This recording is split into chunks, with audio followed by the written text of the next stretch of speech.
بسم اللہ الرحمن الرحیم۔ السلام علیکم ورحمۃ اللہ وبرکاتہ۔ دار ارقم آن لائن کلاسز میں خوش آمدید۔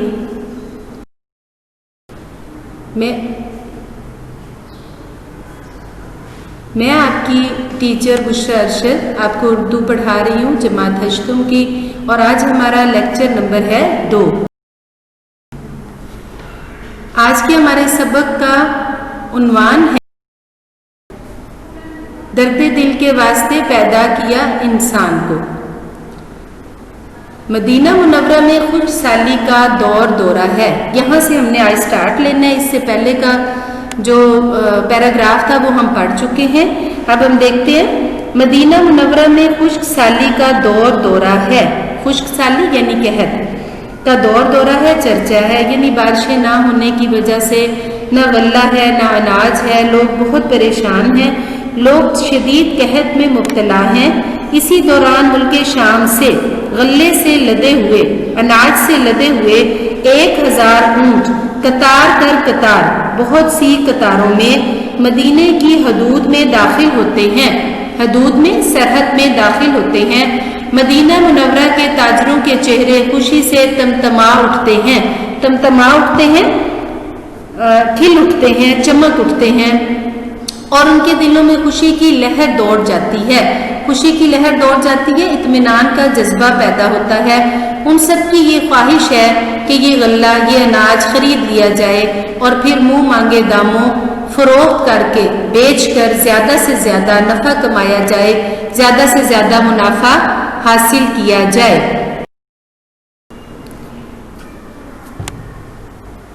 یہ غلے کے اونٹ حضرت عثمان ذو النورین رضی اللہ تعالیٰ عنہ کے ہیں، جن کا شمار مدینے کے تاجروں میں ہوتا ہے۔ اب حضرت عثمان غنی کو ذو النورین کیوں کہا جاتا ہے؟ کیونکہ آپ صلی اللہ علیہ وآلہ وسلم کی 2 صاحبزادیاں یکے بعد دیگرے حضرت عثمان غنی رضی اللہ تعالیٰ عنہ کے نکاح میں آئی تھی، اس وجہ سے انہیں 2 نوروں والا کہا جاتا ہے، جن کا شمار مدینے کے بڑے تاجروں میں ہوتا ہے، جن کو گنا جاتا ہے مدینے کے بڑے تاجروں میں۔ مدینے کا ہر تاجر، ہر تجارت کرنے والا آپ کے پاس دوڑا آتا ہے، بھاگا چلا آتا ہے تاکہ وہ زیادہ سے زیادہ غلہ خرید لے، زیادہ سے زیادہ اناج حاصل کر لے اور خوب نفع کمائے اور خوب منافع حاصل کرے۔ حضرت عثمان غنی رضی اللہ تعالیٰ عنہ ہر ایک سے باری باری پوچھتے ہیں کہ وہ کتنا منافع دے گا، یعنی وہ اگر ان سے غلہ خریدے گا تو کتنا منافع، وہ کتنا نفع ان کو دے سکتا ہے۔ ہر ایک آپ کو 2 گنا نفع دینے کی پیشکش کرتا ہے۔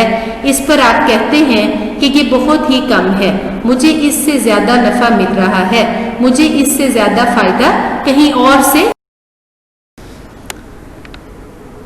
سبھی تاجر حیران ہیں کہ اس قدر منافع کون دے رہا ہے۔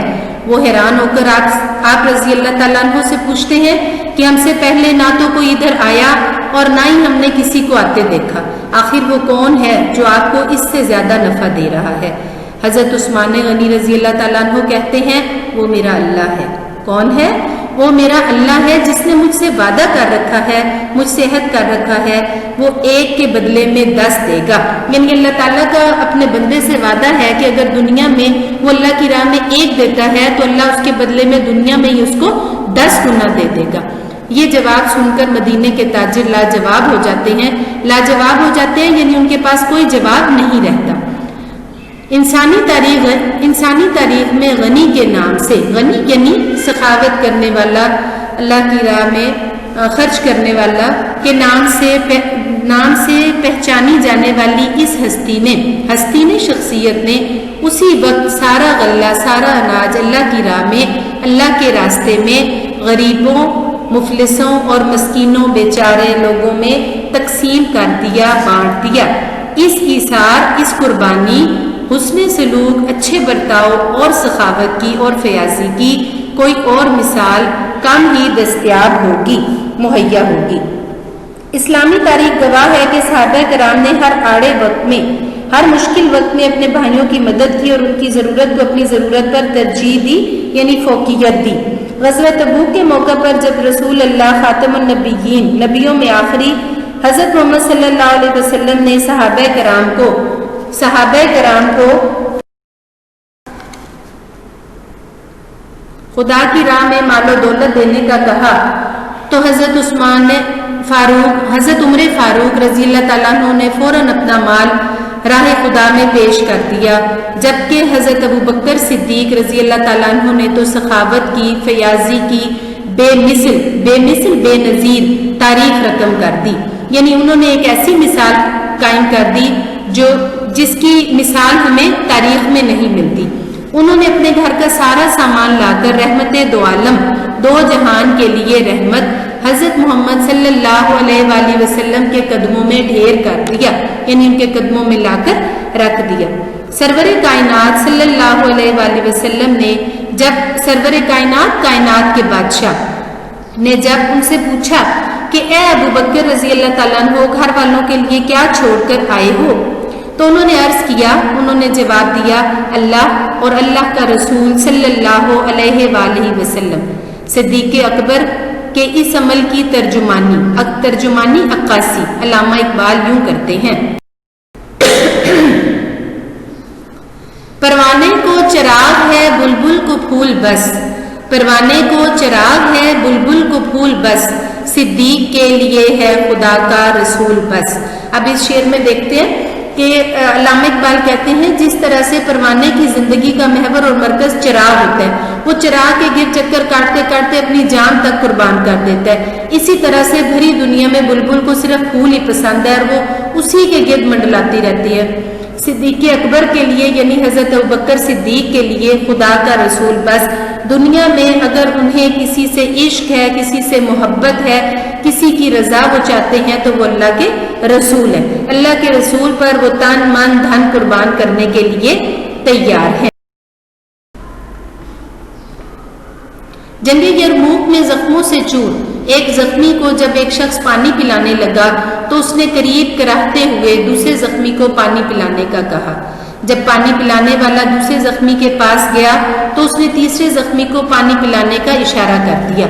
तीसरे जख्मी तक जब पानी पहुंचा तो वो इस असना में, इस दौरान में शहीद हो चुके थे, अल्लाह की राह में जान कुर्बान कर चुके थे। पानी पिलाने वाला वापस दूसरे जख्मी के पास आया तो उनकी रूह भी परवाज कर चुकी थी, यानी वो भी शहीद हो चुके थे। जब पहले जख्मी के पास आया तो वो भी दारे फानी से कूच कर गए थे। दारे फानी फना होने वाला घर से मुराद ये दुनिया से कूच कर चुके थे, चले गए थे। तो जब पहले जख्मी के पास आया तो वो भी इस दुनिया से चले गए थे, यानी वो भी शहीद हो चुके थे। नज़ा के आलम में यानी मौत के वक्त जब मौत बिल्कुल करीब है और शदीद जख्मी हालत में और बहुत ज्यादा जख्मी हालत में सहाबा किराम रिज़वानुल्लाह अन्हुम अजमईन का ये इसार और कुर्बानी, यानी उनका जो ये इसार है बेमिसाल है, बेनज़ीर है, इस जैसी और मिसाल कोई नहीं मिलती। इसी तरह हिजरत मदीना के मौका पर मदीने जब हिजरत करके मुसलमान गए आप सल्लल्लाहु अलैहि वसल्लम के साथ, तो इस मौका पर अंसारी साहबा वो साहबा हैं जो मदीने में पहले क़याम पजीर थे, और उन्हें मुहाजिर साहबा वो साहबा हैं जो आप सल्लल्लाहु अलैहि वसल्लम के साथ मक्का से हिजरत करके मदीना गए थे, कि जिस अंदाज में मदद की उसकी नज़ीर मिलना भी मुश्किल है, उसकी मिसाल मिलना भी मुश्किल है। यानी जब हिजरत करके मुसलमान मक्का से मदीना गए तो मदीने के मुसलमानों ने जिस तरह से मक्का से आए हुए जो सहाबी थे उनकी मदद की, इसकी मिसाल मिलना भी मुश्किल है। इन वाक़यात से हमें ये सबक मिलता है कि हम हर मुश्किल घड़ी में, हर आड़े वक्त में अपने इर्द गिर्द, अपने आसपास बसने वाले, रहने वाले इंसानों की मदद करें, ताकि हमारा मुआशरा और हमारी दुनिया मोहब्बत और अमन सुकून का गहवारा बन जाए।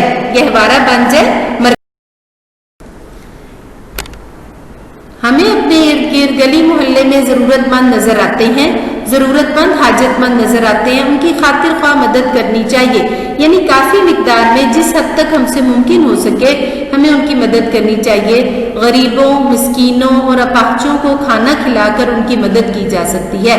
गरीबों को, मुफलिसों को, मस्कीन बेचारे लोग जिनके पास ज़रूरियात ज़िंदगी नहीं होते, गुर्बत होती है, और अपाचों माजूरों को खाना खिलाकर उनकी मदद की जा सकती है, उनके काम आया जा सकता है। गरीब ख़ानदानों, मुफलिस ख़ानदानों की माली मदद करके, यानी माल से, रुपए से उनकी मदद करके उनकी ज़रूरत पूरी की जा सकती है। हमारे माशरे में बहुत से ऐसे बच्चे हैं जो गुर्बत की वजह से, जो मुफलिसी की वजह से स्कूल नहीं जा सकते। हम उन्हें तालीम दिलवा कर मुआशरे का कारामद मुफीद शहरी बना सकते हैं, यानी हम उनके तालीमी अखराजात जो हैं वो बर्दाश्त करके उनको पढ़ना लिखना सिखा सकते हैं, तालीम दिलवा सकते हैं, और इस तरह से वो माशरे के लिए एक मुफीद शहरी बन सकते हैं। ये ज़रूरी नहीं है कि हमारे पास मालो दौलत हो तो हम दूसरों की मदद करने के काबिल हो। ये ज़रूरी नहीं है हम ये समझे कि बस हमारे पास बहुत ज़्यादा दौलत हो, माल हो, तभी हम दूसरों के काम करने के काबिल हो सकते हैं, काबिल अहल हो सकते हैं, उनके काम आ सकते हैं। ये ज़रूरी नहीं है। हम छोटी छोटी बातों का ख्याल रखकर अपने माशरे को जन्नत का नमूना बना सकते हैं। हम जन्नत का नमूना बना सकते हैं, यानी ऐसी जगह बना सकते हैं जहाँ पर अमन हो, सुकून हो, खुशी हो। हमें जब एक जमात से दूसरी जमात में तरक्की मिलती है तो हम पिछली जमात की किताबों को या तो अपने स्टोर में फेंक देते हैं या रद्दी वाले के हाथ बेच देते हैं। अगर हम इन किताबों को ना बेचें तो ये किताबें उन बच्चों को दी जा सकती हैं जो माली मुश्किलात की वजह से ये किताबें नहीं खरीद सकते, यानी ऐसे बच्चे जिनके पास रुपया पैसा नहीं है और वो किताबें नहीं खरीद सकते, उनको ये किताबें देकर उनकी मदद की जा सकती है। इसी तरह हमारे मोहल्ले या हमसाए में या पड़ोसियों में कोई बीमार है और वो नहीं जा सकता तो हम उसको अस्पताल जाने में मदद कर सकते हैं।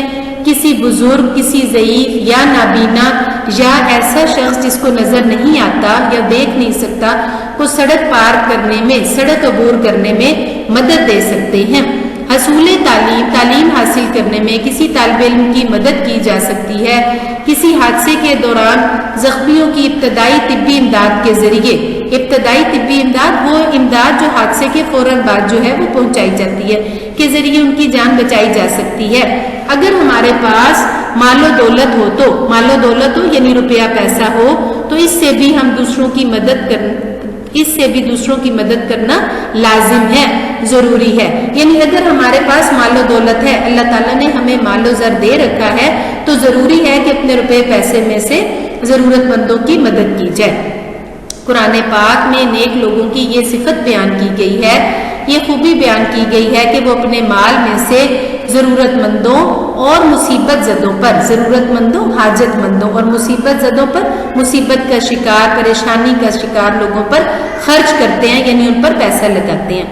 हजूर सल्लल्लाहु अलैहि वसल्लम का इरशाद है, जो शख्स अपने भाई की हाजत पूरी करेगा, ज़रूरत पूरी करेगा, खुदा उसकी ज़रूरत पूरी करेगा। ये कितनी प्यारी हदीस है। आप देखें कि अगर हम दूसरे की ज़रूरत पूरी करते हैं तो उसके बदले में क्या होगा, हम उससे तवक्को ना रखें कि अब मैंने इसकी मदद की है तो ये मेरी मदद करेगा, बल्कि क्या है, आप सल्लल्लाहु अलैहि वसल्लम ने क्या फरमाया कि अगर तुम अपने भाई की हाजत पूरी करोगे तो तुम्हारी हाजत कौन पूरी करेगा?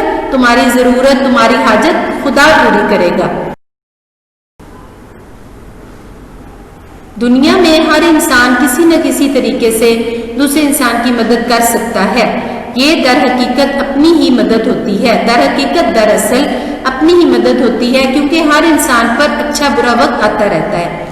अब देखें, जब हम किसी की मदद करते हैं तो ये हम मत सोचें कि हम उसकी मदद कर रहे हैं, बल्कि हमारी सोच क्या होनी चाहिए कि हम अपनी ही मदद कर रहे हैं, क्योंकि दुनिया में रहते हुए हर इंसान पर अच्छा वक्त भी आता है और बुरा वक्त भी आता है। अगर एक इंसान आड़े वक्त में, मुश्किल वक्त में दूसरों की मदद करता है तो फिर जब उस पर कोई मुश्किल वक्त आता है, कोई तकलीफ आती है, कोई परेशानी आती है, कोई बीमारी आती है, तो दूसरे भी उस वक्त उसकी मदद करते हैं, उसके काम आते हैं। हम एक दूसरे का ख्याल रखेंगे तो दूसरे भी मुश्किल घड़ी में हमारी मदद करेंगे। इससे बाहमी भाईचारे को फरोग मिलेगा, आपस के भाईचारे को में इजाफा होगा और मुआशरा भी तरक्की करेगा। आप खुद देखें कि जब आपस में ऐसा ताल्लुक होगा कि हर कोई दूसरे की मदद करने के लिए तैयार होगा, कोई किसी को तकलीफ नहीं देगा, सब अपने अपने फराइज, अपनी अपनी जिम्मेदारियां अच्छे तरीके से पूरी करेंगे, तो वो मुआशरा पुरअमन मुआशरा होगा, वहाँ भाईचारा होगा, वहाँ मोहब्बत होगी, वहाँ इसार होगा, वहाँ कुर्बानी की मिसालें आपको नजर आएंगी। تو ایسا معاشرہ جو ہے وہ پھر ترقی کرے گا۔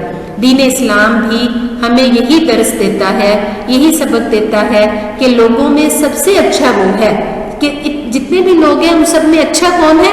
جو لوگوں کو فائدہ پہنچائے۔ اب آپ دیکھیں اسلام نے کیا معیار رکھ دیا کہ تم میں سے بہتر وہ ہے، تم میں سے اچھا وہ ہے جو دوسروں کو فائدہ پہنچائے، جو انسانیت کی خدمت کرے، جو لوگوں کے کام آئے۔ ہمیں چاہیے کہ ہم ہر ضرورت مند کی، ہر حاجت مند کی مدد رنگ، نسل، زبان، مذہب اور علاقے کی تفریق کے بغیر، فرق کے بغیر صرف اور صرف اللہ تعالیٰ کی خوشنودی کے لیے کریں۔ یہ موسٹ امپورٹنٹ بات جو ہے، بہت اہم بات یہاں پر کر دی گئی کہ ہم مدد کریں کیا دیکھے بغیر کہ یہ کس رنگ سے ہے، یہ کالا ہے، گورا ہے، حبشی ہے، کون ہے، یہ نہیں ہم نے دیکھنا۔ ہم نے نسل نہیں دیکھنی، کس خاندان سے ہے، کس قبیلے سے ہے، اونچے خاندان سے ہے، نچلی ذات سے ہے، ہم نے یہ نہیں دیکھنا۔ وہ یہ کیا زبان بولتا ہے، یہ سندھی ہے، پنجابی ہے، بلوچی ہے، براہوی زبان بولتا ہے، عربی زبان بولتا ہے، انگریزی بولتا ہے، ہم نے یہ بھی نہیں دیکھنا۔ ہم نے مذہب بھی نہیں دیکھنا کہ یہ مسلمان ہے یا کافر ہے، یہ عیسائی ہے یا ہندو ہے، اور علاقے کی تفریق کے بغیر اور علاقے کا فرق کیے بغیر کہ یہ آپ پنجاب میں رہنے والا ہے اور میں سندھی ہوں، یا میں سندھی ہوں اور یہ پنجابی ہے، یہ پٹھان ہے، ہم نے یہ نہیں دیکھنا۔ ہم نے کسی بھی چیز کو سامنے نہیں رکھنا، کسی بھی تعصب کا شکار نہیں ہونا، بلکہ ہم نے کس لیے مدد کرنی ہے کہ یہ ایک انسان ہے اور میں اس کی مدد کر رہا ہوں، میں اس کے کام آ رہا ہوں، اور مقصد کیا ہونا چاہیے، ہماری نیت کیا ہونی چاہیے، ہمارا ارادہ کیا ہونا چاہیے کہ میں اپنے اللہ کی خوشنودی حاصل کرنے کے لیے یہ سب کر رہا ہوں۔ سبق کے آخر میں شعر دیکھتے ہیں اور بہت خوبصورت شعر ہے۔ خدا کے بندے تو ہیں ہزاروں، بنوں میں پھرتے ہیں مارے مارے، میں اس کا بندہ بنوں گا جس کو خدا کے بندوں سے پیار ہوگا۔ اب اس شعر میں شاعر کہہ رہے ہیں کہ اللہ کی دنیا دیکھیں تو اس کائنات میں دنیا میں ہزاروں لوگ پھر رہے ہیں، خدا کے بندے، یعنی اللہ تعالیٰ کی مخلوق اتنی زیادہ ہے۔ بنوں میں پھرتے ہیں، بنوں جنگلوں میں پھرتے ہیں، مارے مارے پھرتے ہیں، یعنی دنیا میں دیکھیں تو لاتعداد انسان موجود ہیں جو پھرتے ہیں، جو اپنے اپنے کاموں میں مصروف ہے۔ لیکن شاعر کیا کہہ رہے ہیں؟ میں اس کا بندہ بنوں گا، میں اس کا بندہ بنوں گا، یعنی میں اس کی پیروی کروں گا، مجھے وہ بندہ پسند آئے گا، میں اس سے متاثر ہوں گا جس کو خدا کے بندوں سے پیار ہوگا، یعنی جو شخص دوسروں کے کام آئے گا۔ اب اتنے لوگوں میں، ابھی ہم نے پہلے ایک حدیث کا مفہوم بھی یہی پڑھا، اب یہاں پہ شاعر بھی ہمیں یہی بات بتا رہے ہیں کہ جتنے بھی لوگ ہیں، چاہے وہ کتنے بڑے بڑے کام کر رہے ہوں، لیکن سب سے زیادہ اہمیت کس شخص کی ہوگی؟ جو اللہ کے بندوں سے پیار کرتا ہوگا، جو لوگوں کے کام آتا ہوگا، جو مخلوق خدا کی مدد کرتا ہوگا۔ اچھا جی، اس کے ساتھ ہی ہمارا یہ سبق جو ہے یہ ختم ہوتا ہے۔ میں نے کوشش کی کہ میں ہر لفظ، ہر مشکل لفظ کو آسان کر کے بتاؤں تاکہ آپ جب سلیس کریں تو آپ بہت اچھے سے کر سکیں، ٹھیک ہے۔ میننگز آپ کو ساتھ ساتھ بتا دیے گئے ہیں، اب آپ بہت اچھے سے کر کے اس کی جو ہے وہ ریڈنگ آپ نے کرنی ہے۔ یہ جو شعر ہے اس کے شاعر کا نام میں نے آپ کو دانستہ نہیں بتایا، ٹھیک ہے، یہ آپ کی اسائنمنٹ ہے، آپ نے اس شعر کے شاعر کا نام جو ہے وہ خود تلاش کرنا ہے کہ یہ کس شاعر کا شعر ہے، ٹھیک ہے۔ اور اپنا بہت خیال رکھیے گا، دعاؤں میں یاد رکھیے۔ اللہ تعالیٰ ہم سب کو اپنی حفاظت میں رکھے۔ اللہ تعالیٰ سے دعا ہے کہ اللہ تعالیٰ جلد از جلد یہ کرونا والی مصیبت سے ہمیں نجات دلائے تاکہ ہم روٹین میں اپنی جو زندگی تھی اس کو دوبارہ سے چلا سکیں۔ دعاؤں کا خاص اہتمام کیجیے، اپنی نماز کی پابندی کیجیے، اپنے اساتذہ کو، اپنے والدین کو دعاؤں میں ضرور یاد رکھیے گا۔ اللہ